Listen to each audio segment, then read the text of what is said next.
Now, I want you to go for a moment to the book of Romans.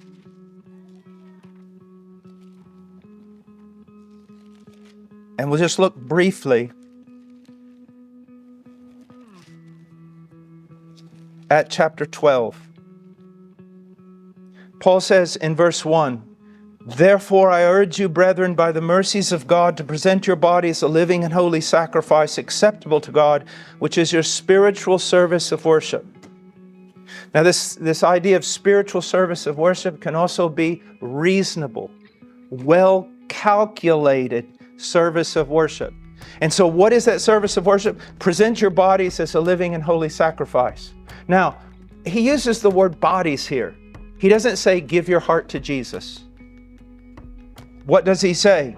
He says your body, present your body. Now the word present here is an aorist tense imperative, which means it's not talking about every week rededicate yourself. It's basically once and for all. It's that prophetic call. How long will you limp between two opinions? If Baal is Baal, if the world is your God, then serve the world. But if God is God, serve Him. Once and for all, make up your mind what you're going to do. So it's an imperative and it's aorist, and it means now make a decision. Now what is that decision? To offer your body as a living and holy sacrifice. Now why does he say body, soma? Why does he say that? I mean, body, that's what it's talking about. Why?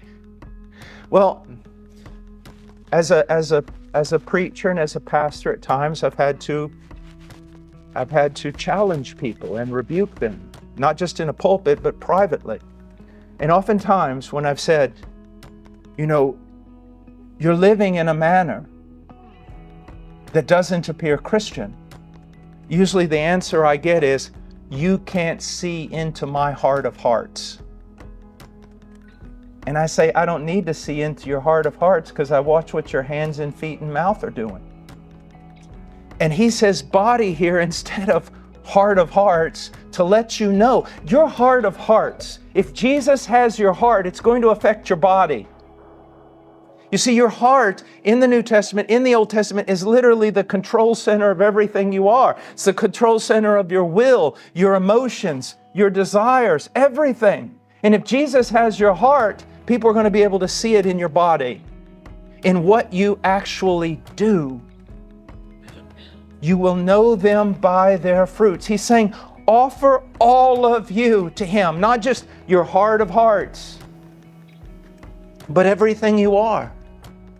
Every fiber of your being without competing loyalties.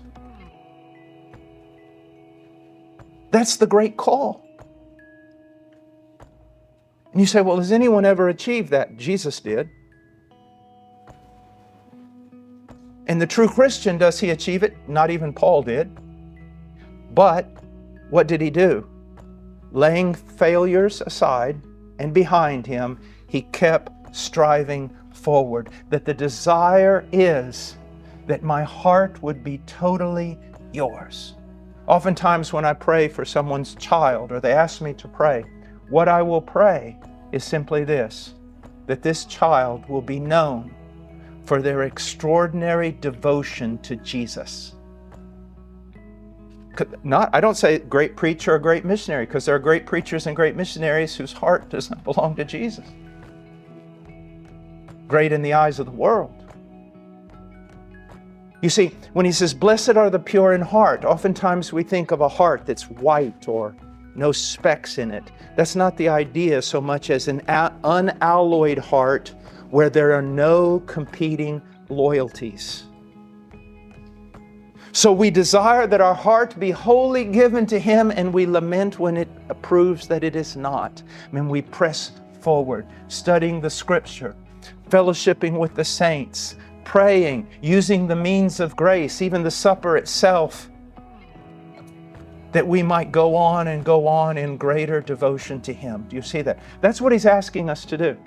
Now, what you need to understand is that He's urging us to give away to give away everything. The devil was even right in this. when he said, yes, you've taken away all the materialism, all the materialistic things from Job, all his wealth, his family, everything, touch his body and he'll curse you. God's saying, give me your body. He's saying, give me the most precious thing that you have. Give me all of you. Now, here's the question. Paul's urging us to do it, first of all. He says, I urge you, brethren. He's pleading with them. He's begging them.